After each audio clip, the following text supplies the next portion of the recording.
Assalamualaikum warahmatullahi wabarakatuh. Siswa kelas 10 IPA maupun IPS untuk pembelajaran minggu sekarang, Ibu akan menjelaskan mengenai wirausaha, sifat wirausaha, kemudian yang terakhir adalah tentang budaya non-benda dan budaya benda. Ibu share screen dulu ya.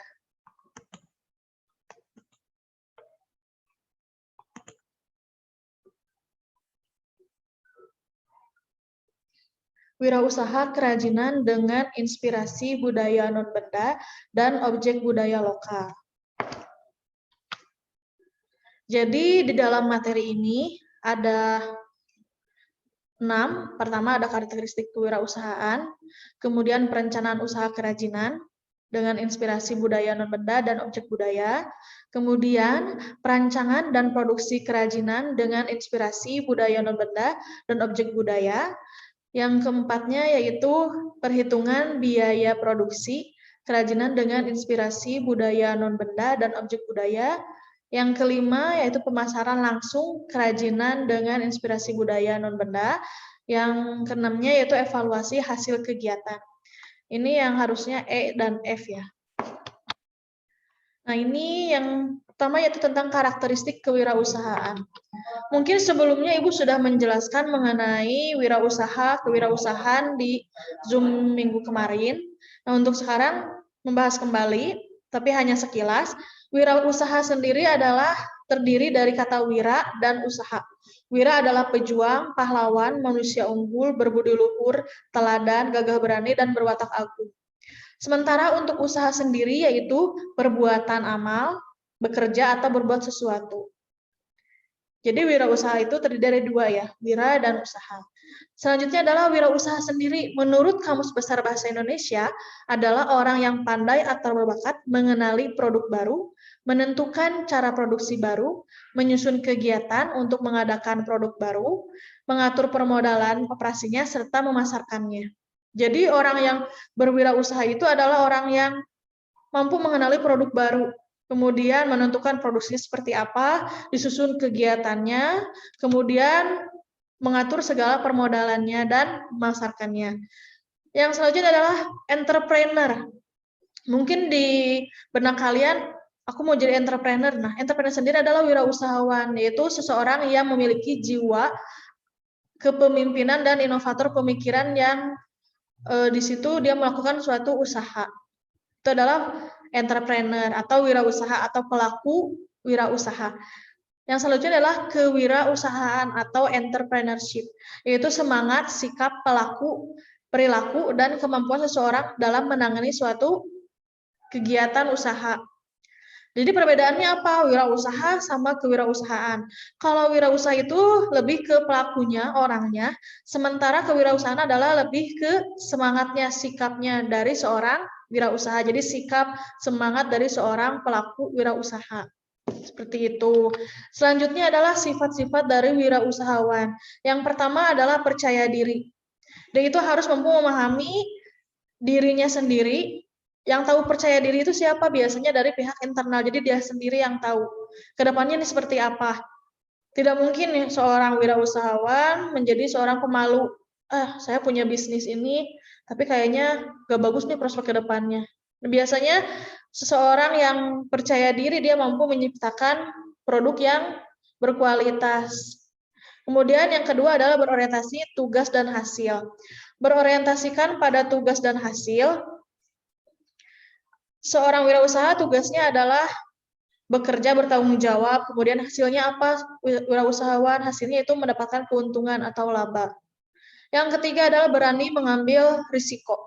Jadi berani mengambil peluang ke depannya. Misalkan nih, seorang pebisnis yang handal, dia punya usaha jualan baju, misalkan jualan pakaian. Lagi musim PPKM gini nih, bayangin seorang pengusaha atau konveksi pakaian, dia harus berani mengambil risiko. Karena jarang ya ada yang jualan di pinggir-pinggir jalan, karena lagi PPKM, saya mau bikin 5.000 piece, yang dulunya biasanya cuma 500 piece, dia berani muncul 5.000 karena PPKM biasanya orang lebih sering belanja online. Nah itu dia harus berani mengambil risiko. Kemudian sebelum mengambil resiko biasanya dia sudah menentukan plan A, plan B, sama plan C-nya. Oh kira-kira nih kalau misalkan saya bikin 5.000, kemudian nanti kalau nggak laku gimana ya? Oh saya mencari plan lain. Misalkan mau dikasih beli satu gratis satu atau dapat promo. Atau misalkan kalau belanjaan dari Shopee ya di Shopee dia biasanya ngasih promo cashback yang besar-besaran sehingga orang-orang tertarik untuk membeli produknya. Itu bisa dalam mengambil resiko. Ada lagi yang keempat yaitu kepemimpinan. Seseorang yang berjiwa kepemimpinan, dan itu berarti bisa memimpin orang lain. Selain itu apalagi menjadi teladan buat orang lain, memotivasi orang lain. Bukan cuman orang yang misalkan ibu nih, ibu sebagai pedagang, ibu kan jualan juga ya, berarti ibu sebagai wirausahawan. Jualan juga nih punya GrabFood, tapi ibu tidak punya pegawai, apakah ibu bukan pemimpin? Tetap pemimpin. Kenapa? Karena ibu mampu memberikan orang lain teladan, memotivasi orang lain. Oh, saya pengen nih kayak si ibu nih, ibu jago jualan udah mau jadi guru, misalkan kayak gitu ya. Nah itu termasuk ke dalam memotivasi orang lain, berarti termasuk ke dalam jiwa kepemimpinan. Yang kelima adalah keorisinalitas atau keaslian. Keaslian ini bukan berarti misalkan produknya udah lama terus bukan asli, bukan kayak gitu. Misalkan nih ya, mungkin di antara kalian ada yang pernah dengar pangsit pocong. Ibu udah pernah ngejelasin ini ya waktu minggu kemarin, mungkin di kelas lain belum. Nah misalkan ada pangsit pocong, ini ada ya, memang benar-benar ada pangsit pocong. Itu pangsitnya bentuknya sama, kotak seperti biasa, terus apa yang membedakannya? Namanya. Bukan misalkan dari bentuknya kayak pocong, Bu, bukan. Atau misalkan ketika kalian makan keluar pocong gitu, enggak juga ya, enggak mungkin ya. Atau misalkan penjualnya pakai pocong, Bu, bajunya bentuknya pocong, enggak. Atau misalkan rasanya kayak ada pas kita makan terus kita jadi loncat-loncat kayak pocong, enggak juga.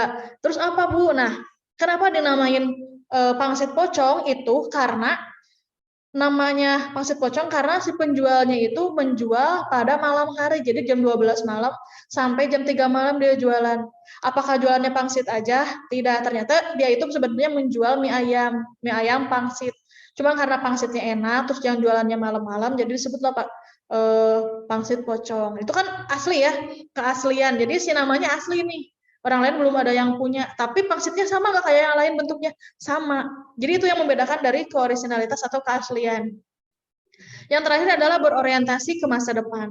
Masa depan seorang wirausahawan itu apa sih? Contoh misalkan ibu ambil, ibu nih, ibu kan sebagai pedagang ya. Ibu punya usaha soto, makanan soto. Kemudian jualannya di pinggir jalan, offline. Banyak yang beli yang lalu lalang karena di pinggir jalan. Kemudian lagi happening nih Shopee Food. Lagi happening, orang-orang pada beli ke Shopee Food, pada buka aplikasinya, pada beli. Ibu jadi berpikir, oh sekarang lagi happening Shopee Food, bikinlah akun Shopee Food biar orang-orang beli juga. Ibu bikin. Kemudian ada lagi nih yang nanya misalkan kayak gitu, atau misalkan kita lihat di jalan-jalan ada tulisan pakai Shopee cashback 30%. Nah, ibu juga pengen dong perusahaan ibu, ya usaha ibu banyak yang beli juga, ibu juga bikinlah Shopee Pay yang 30%. Jadi ada tulisannya di situ, soto sulung, haji gendut 30%. Nah, itu ada. Jadi tujuannya adalah melihat ke masa depan. Itu ya jika ibu lihat dari sekarang ya. Atau misalkan nih udah nggak PPKM lagi, orang-orang udah jarang ada yang beli GoFood atau GrabFood. Gimana caranya? Oh, berarti tempatnya lebih bagus lagi. Yang asalnya tempatnya kecil, misalkan jadi lebih luas lagi. Atau ada WiFi biar orang tetap nongkrong, terus tetap beli makanan kita. Nah, itu termasuk berorientasi ke masa depan. Atau misalkan nih, aku mau ngasih brosur-brosur gitu ke sekolah-sekolah biar orang-orang kalau ada acara mesennya ke kita. Nah, itu berorientasi ke masa depan. Selain itu apalagi misalkan varian rasa nih. Kalau biasanya soto ibu warnanya kuning, terus sotonya soto ayam aja sama soto sapi, mau ganti nanti ditambah soto bebek misalkan, atau ditambah soto entok, bisa kayak gitu ya. Nah, itu termasuk berorientasi ke masa depan melalui varian rasa atau varian yang lainnya. Itu dari sifat seorang wirausahawan. Di sini ada lagi faktor penyebab keberhasilan dan kegagalan dalam kewirausahaan.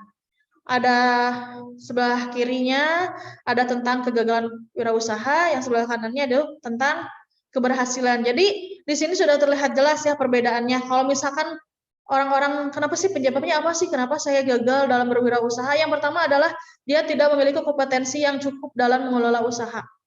Pernah terjadi Pernah, contohnya ibu dulu pernah jualan sedotan stainless. Dulu itu laku banget, happening banget waktu pertama muncul sedotan stainless. Tapi ibu tidak memiliki potensi untuk mengelola usahanya. Karena apa? Karena berpikirnya beli aja semua, beli ibu beli barang-barangnya, kemudian ketika tidak happening ibu udah didemin, jadi masih banyak nih barang-barang di rumah yang belum terjual. Nah itu berarti ibu kurang memiliki potensi yang cukup. Terus ada lagi kurangnya pengalaman yang dimiliki, kurangnya lokasi yang memadai. Contoh lokasi, misalkan kalau kalian jualannya online atau contohnya kayak ibu jualannya online, biasanya ibu kalau jualan online sering kesulitan untuk mendapatkan pembeli. Caranya gimana? Lewat iklan. Kita bayar iklan dulu di Shopee-nya atau di Tokopedia. Itu lebih memudahkan untuk pembeli masuk ke akun kita. Ada lagi kurangnya perencanaan dan gagal dalam perencanaan. Tidak sungguh-sungguh dalam berusaha. Ini yang ibu alami banget ya.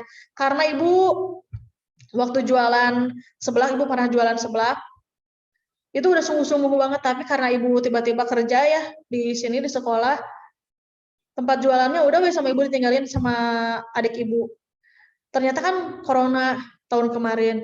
Nah, dia tidak bersungguh-sungguh, harusnya kan dilanjut aja ya, lanjut aja jualan. Nah, dia enggak, udah keburu males, jadi udah nggak jualan lagi. Nah, jadi sekarang usaha ibu yang sebelah itu udah nggak dilanjutin lagi, itu karena tidak ada sungguh-sungguh dalam berusaha. Dan lagi tidak mampu melihat serta memanfaatkan peluang yang ada. Tadi ya kalau misalkan mampu melihat peluang yang berhasil kan dia, oh nanti mau bikin konsep kasih baliho misalkan ya, misalkan ibu jualan ayam sayap misalkan teh kepak sayap ayam misalkan kayak gitu. Nah itu masuk ke dalam keberhasilan. Kalau misalkan nggak berhasil biasanya dia nggak ada peluang nih di depannya, nggak mau jualan males. Terus ada lagi sumber daya manusia yang tidak memadai. Itu ya contohnya bisa tadi kayak udah ada orangnya, ada yang jualannya udah ada tapi ternyata tidak bersungguh-sungguh, terus manusianya juga malas atau cari susah cari pegawai. Itu termasuk ke dalam kegagalan berwirausaha. Kalau untuk penyebab-penyebab keberhasilan ini, sifat wirausaha yang tadi yang 6 ya, yang bertanggung jawab, berani mengambil risiko, terus harus mampu melihat target pasar. Contohnya nih, waktu ibu jualan sedotan, ibu udah lihat nih target pasarnya ada nih anak-anak pada beli waktu dulu ya sebelum COVID datang pada beli. Tapi kan tidak pasarnya ibu masih sama, target pasarnya sama. Belum berubah, harusnya cari yang lain nih selain online di Shopee, apalagi oh iya nih daerah mana harusnya ibu ngider kemana gitu kayak gitu. Nah itu termasuk target pasarnya harus ditentukan dulu, siapa mengetahui target pasarnya. Terus memiliki modal yang cukup untuk usaha. Karena ada orang yang udah jualannya laku, tapi dia nggak punya modal sama sekali. Jadi modal usahanya itu minim. Jadi ada jualannya, harusnya jualannya banyak nih variannya. Misalkan sebelahnya banyak, ada kerupuk, ada makaroni, misalkan ada ceker, tapi karena modalnya sedikit, jadi variannya cuma 2. Jadi kan orang mau beli itu, aku pengen pesan yang ini, nggak ada ternyata. Nah itu berarti harus modalnya yang cukup. Jadi kenapa seseorang berhasil berwirausaha, yaitu karena ada modal yang cukup untuk usahanya, terus mengetahui target pasarnya siapa, terus melayani konsumennya dengan baik, memiliki karakter wirausahawan, sifat wirausahawan, dan dapat mencari dan memanfaatkan informasi. Nah, selanjutnya yaitu mengenai perencanaan usaha kerajinan dengan inspirasi budaya non-benda dan budaya atau objek budaya. Ini terlihat bedanya ya. Kalau misalkan budaya non-benda itu, dia itu tidak bisa, wujudnya itu tidak bisa kita pegang ya. Kayak pantun emang bisa kita pegang, enggak kan? Atau cerita rakyat gitu bisa kita pegang, enggak. Tapi kalau objek budaya atau budaya benda itu, wujudnya ada, bisa kita rasakan bendanya, bisa kita rasakan wujudnya ada. Perbedaannya apa? Kalau budaya non-benda itu pertama ada pantun, cerita rakyat, tarian, upacara adat, puisi, dan lagu daerah. Kalau budaya benda atau objek budaya seperti pakaian daerah atau pakaian adat, wadah tradisional, senjata, rumah adat, sama alat musik. Jadi nanti kalian bisa membedakan nih, oh cerita rakyat berarti non-benda. Contohnya nih, misalkan di daerah Jawa Barat, cerita rakyatnya apa nih? Cerita rakyatnya itu mengenai Tangkuban Perahu nih, Tangkuban Perahu. Dia menjelaskan tentang apa nih? Oh, seorang anak yang mencintai ibunya. Nah, itu termasuk ke dalam cerita rakyat. Kemudian setelah itu, kalian cari nih tarian dari daerah Jawa Barat apa? Oh, tari Merak atau tari Jaipong. Upacara adatnya apa? Misalkan saweran atau kayak ngepes endog ya kayak gitu. Nincak endog ya, nincak endog. Terus puisinya apa? Nanti ditulis di situ. Nanti tugas untuk pertemuan nanti itu mencari budaya non-benda sama budaya benda. Atau misalkan pakaian daerah dari Jawa Barat apa? Misalkan pangsi ya, pangsi. Atau misalkan kebaya atau baju merak nih yang ada di sininya ya, yang ada motif-motif merak. Ada lagi misalkan senjatanya apa nih kalau di Jawa Barat, keris atau misalkan kujang. Rumah adatnya apa? Nanti ditulisin di situ. Oke, untuk materinya selanjutnya yaitu tentang sumber daya yang dibutuhkan dalam usaha kerajinan dari bahan limbah berbentuk bangun datar. Ada 6M. Man, money, material, mesin, method, sama market.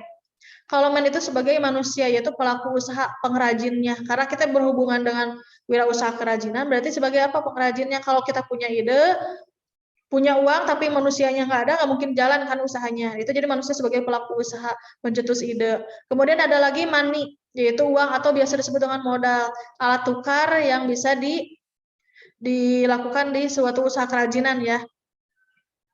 Kemudian yang terakhir adalah material fisik, material yang ketiga ya, bukan yang terakhir, material atau fisik atau bahan baku. Udah ada orangnya, modalnya udah ada, tapi bahannya nggak ada. Nggak mungkin kan jadi wirausaha, nggak mungkin jadi uang, jadi keuntungan juga, jadi laba nggak mungkin. Jadi harus ada materialnya, bahan baku. Yang keempat adalah mesin atau teknologi atau alat kerjanya apa. Udah ada bahannya nih, misalkan kayak bikin tas serut nih, bahannya apa? Kain kanvas, materialnya apa? Jarum jahit. Nah, itu masuk ke dalam teknologi atau alat atau mesin. Yang kelima adalah metode, yaitu metode. Metode cara kerja, cara pembuatan, teknik pembuatan. Contohnya, kita mau praktek, bikin kanvas. Jadi bikin tas dari bahannya kanvas, kemudian dijahit. Nah, itu tekniknya berarti apa? Dijahit, jahit manual. Atau misalkan menggunakan teknik dekorasi. Nah, sesuaikan kalau misalkan metodenya itu menggunakan metode jahit, gak mungkin kan materialnya atau bahannya itu bahannya dari tanah liat. Jadi sesuaikan material sama metodenya. Jadi materialnya apa nih, bahan bakunya apa, metodenya apa. Atau misalkan kalian mau bikin, ini Bu, saya mau bikin tanah liat, misalkan kerajinannya tanah liat, metodenya apa, misalkan dianyam, kan nggak mungkin ya, jadi sesuaikan dengan metodenya. Yang terakhir adalah market, pasar. Pasar ini di mana kita akan memasarkan produk. Jadi harus tentukan dulu nih target pasarnya siapa. Sesuaikan dulu, kira-kira ini kita mau jualan kerajinan tas kira-kira jualannya kemana ya, targetnya siapa, apakah anak-anak atau misalkan anak SMP, anak SMA, atau misalkan ibu-ibu pengajian ya, karena butuh tas kecil buat bawa Al-Quran atau buat bawa mukena. Nah, itu bisa menjadikan target pasar kita seperti itu. Untuk materi hari ini,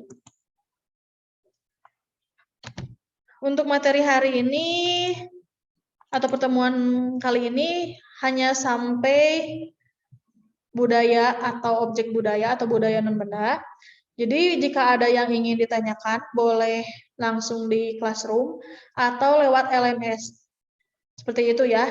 Jadi setiap ibu mengirim video, kalian wajib untuk menonton videonya sampai akhir. Jangan sampai nih ibu nonton, ibu lihat, ini yang nonton cuma 77 orang dalam waktu seminggu ya. Sementara siswa yang diajar itu ada 360, yang lain kemana nih? Udah mah nggak like, nonton juga enggak. Jadi wajib untuk menonton setiap video pembelajaran. Ini IPA maupun IPS. Seperti itu ya. Jika ibu menjelaskannya terlalu cepat, kalian boleh diperlambat ya kecepatannya di YouTube misalkan. Jadi ibu ngajarnya jadi perencanaan. Nah, bisa kayak gitu. Mungkin bisa jadi pusing ya kaliannya ya. Kalau misalkan kecepatan bisa ditonton ulang lagi aja, atau misalkan materinya kurang banyak Bu, nah itu ada di Ibu bisa lebih banyak lagi yang sudah dikirim di classroom masing-masing. Mohon maaf bila ada salah-salah kata, ada salah penyebutan juga. Wassalamualaikum warahmatullahi wabarakatuh.